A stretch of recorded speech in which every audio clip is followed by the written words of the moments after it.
Good morning students. पिछले lecture में हम पाचन एवं श्वसन के चैप्टर में डाइजेस्टिव सिस्टम के बारे में हमने पढ़ना स्टार्ट किया था, जिसमें हमने मनुष्य के दांत के दंत सूत्र के बारे में जाना और कितने प्रकार के दांत होते हैं ये जाना। आज हम इसी क्रम में आगे बढ़ते हैं और देखते हैं दांत की संरचना, स्ट्रक्चर ऑफ टीथ। तो प्रत्येक दांत के 3 भाग होते हैं। सबसे ऊपर का जो ये भाग होता है ये कहलाता है शिखर, जो मसूड़े के बाहर होता है। और उसके बाद मसूड़े में जो धंसा हुआ भाग होता है ना, इतना करीब भाग जो है वो मसूड़े में धंसा हुआ होता है, इसे कहते हैं ग्रीवा। और जो ये नीचे का भाग देख रहे हैं ये अंदर बोन जो जबड़ा होता है इसमें धंसा हुआ रहता है, इसके अस्थि की गर्तिका में धंसा हुआ रहता है। और ये दांत का शिखर जो है वो एक मोटा सफ़ेद चमकदार और कठोर आवरण से ढका होता है, जिसको कि इनेमल कहा जाता है ना। ये जड़ है और पूरा दांत जो है वो एक कठोर आवरण से ढका होता है, जिसको कि इनेमल कहा जाता है। और बाकी जो अंदर का दांत है उसमें जो कठोर आवरण होता है उसको सीमेंट कहा जाता है। दांत के इन आवरण के नीचे डेंटिन नाम का अपेक्षाकृत कोमल पदार्थ का मोटा स्तर होता है। और इस स्तर में इसके अंदर है ना कई महीन कहना चाहिए कि तंत्रिका तंतु और ब्लड पहुंचाने के लिए आर्टरीज एंड वेन्स की जो कैपिलरीज होती हैं वो इसमें रहता है। और यहाँ का जो सेंसेशन है उसको जो है वो जो तंत्रिका तंतु है उसके द्वारा ग्रहण किया जाता है और हमको ठंडा गर्म आदि का एहसास होता है। अधिकांश दांतों में पूर्ण विकास के बाद वृद्धि रुक जाती है, क्योंकि आडोडेंटोब्लास्ट कोशिकाएं जो है वो निष्क्रिय हो जाती है और पल्प कैविटी का जो छिद्र होता है वो छोटा हो जाता है।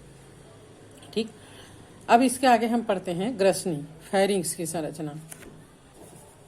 यहाँ पर हम देख पा रहे हैं ये मुख गुहा के पीछे का जो भाग होता है, जहाँ पर नाक की भी नलिका मिलती है, कान की भी नलिका मिलती है, ये वाला जो भाग है वो कहलाता है ग्रसनी, है ना।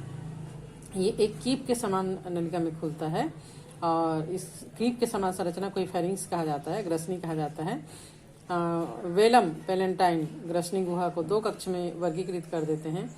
पृष्ठ कक्ष को नासा ग्रसनी, जहाँ से नाक की नलिका खुलती है, और अधर कक्ष को मुख ग्रसनी, जहाँ पर मुख की नलिका जो है वो खुलती है। इसे यहाँ पर कहा जाता है।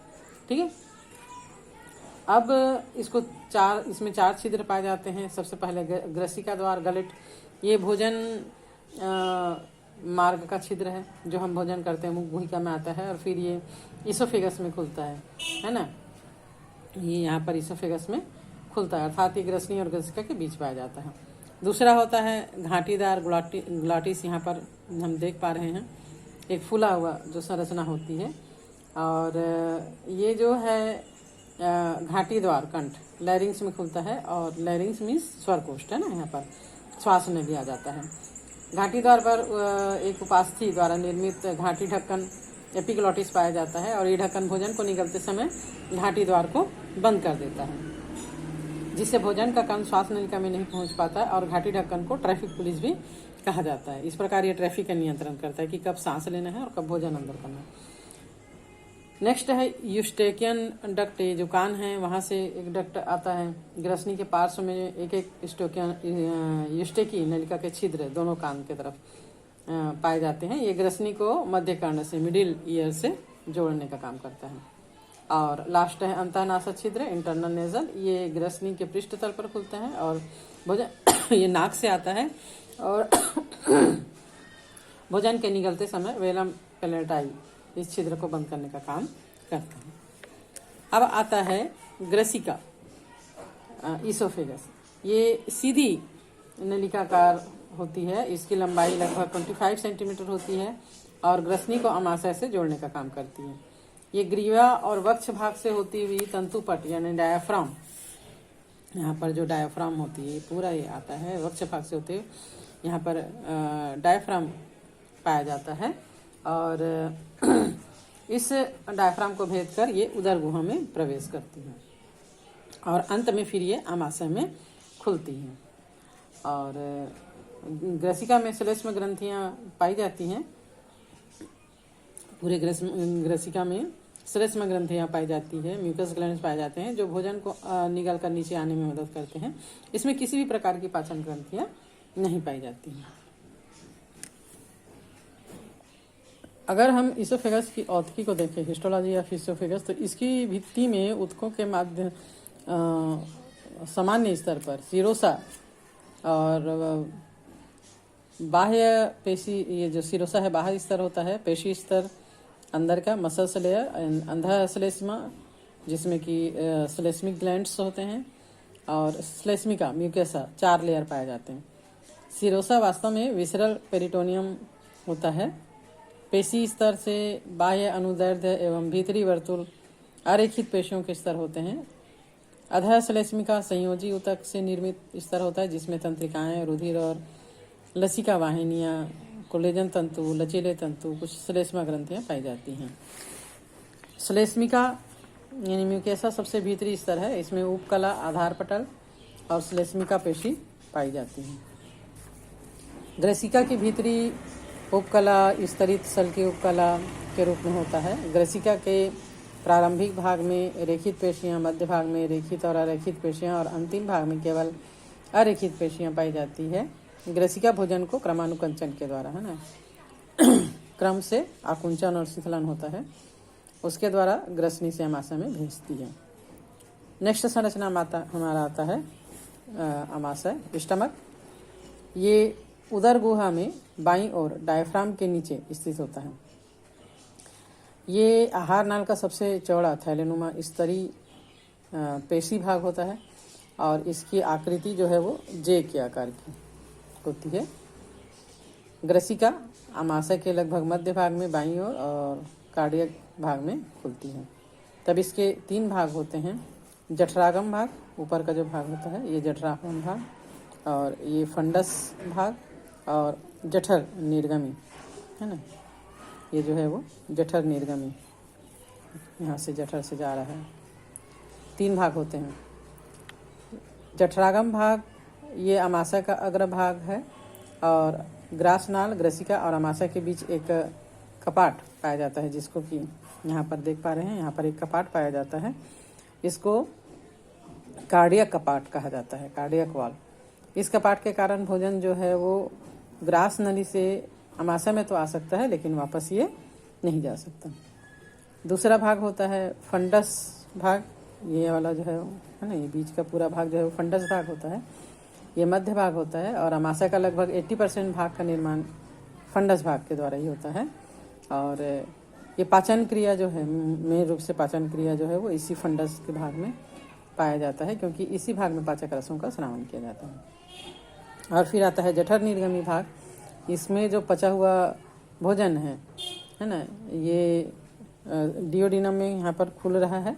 तो पचा हुआ जो भोजन है उसके छोटे छोटे बाउल जो है वो डियोडिनम में खुलता है। यहाँ पर एक पेशी पर कपाट पाया जाता है जिसको पाइलोरी कपाट कहा जाता है, और भोजन को अमाशय से ग्रसनी में जाने देता है लेकिन वापस ग्रसनी से अमाशय में नहीं आने देता।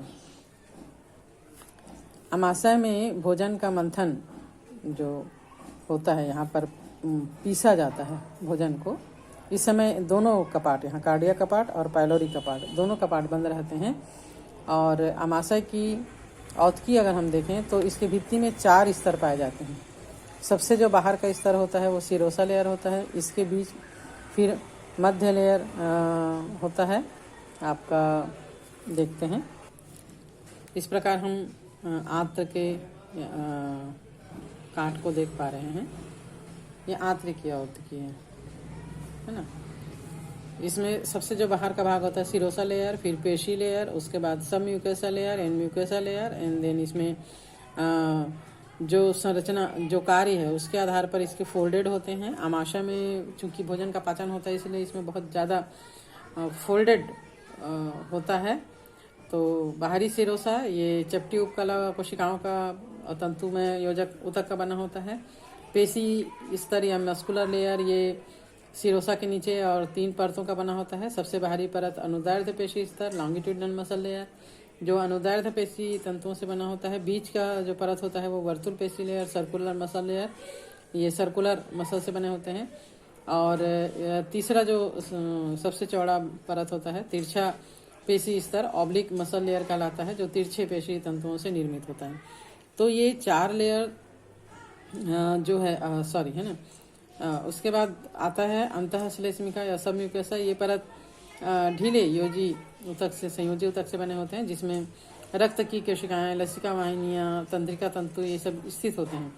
अंतःश्लेष्मिका या सबम्यूकोसा में एक बहुस्तरीय पेशी स्तर होता है और ये आरेखित पेशियों तथा योजी ऊतक का बना होता है। ये परत मस्क्युलरिस म्यूकोसी कहलाता है। और अंत में आता है म्यूकोसा लेयर श्लेष्मिका स्तर। ये आमाशय के सबसे भीतरी परत बनाता है, जो स्तंभी उपकली कोशिकाओं की बनी होती है। म्यूकोसा जो है वो वलित यानी फोल्डेड होता है और ये वलन यानी फोल्ड्स और जठर ग्रंथियों से, गैस्ट्रिक ग्लैंड्स में से बना होता है। जठर ग्रंथियों में मुख्य रूप से 3 प्रकार की कोशिकाएं पाई जाती हैं। श्लेष्मा कोशिकाएं, म्यूकोसा सेल्स, ये श्लेष्मा या म्यूकस का स्राव करती है। पेप्टिकल कोशिकाएं, पेप्टिक सेल्स, इन्हें जाइमोजन सेल्स कहा जाता है। और मुख्य कोशिकाएं जो होती हैं, इनके द्वारा पेप्सोनोजन और रेनिन नाम का निष्क्रिय एंजाइम का स्रावन किया जाता है। और तीसरा जो होता है ऑक्सिंटिक कोशिकाएं होती हैं, इनको पेराइटल कोशिकाएं भी कहते हैं। इनके द्वारा HCl का स्रावन किया जाता है और नेज कारक का भी स्रावन किया जाता है, जो B12 के अवशोषण में सहायक होता है। इस प्रकार आंत की अगर हम औतकी को देखें तो प्रत्येक भाग में 4 लेयर तो होता ही है। सबसे बाहर का layer serosa, then muscular, submucosa and mucosa layer. कार्य के अनुसार ही इसकी संरचना में थोड़ी बहुत चेंजेस होते हैं। तो आज का हम इतना ही पढ़ेंगे। नेक्स्ट डे हम जो है वो आंत की, इंटेस्टाइन की संरचना और औतकी के बारे में पढ़ेंगे।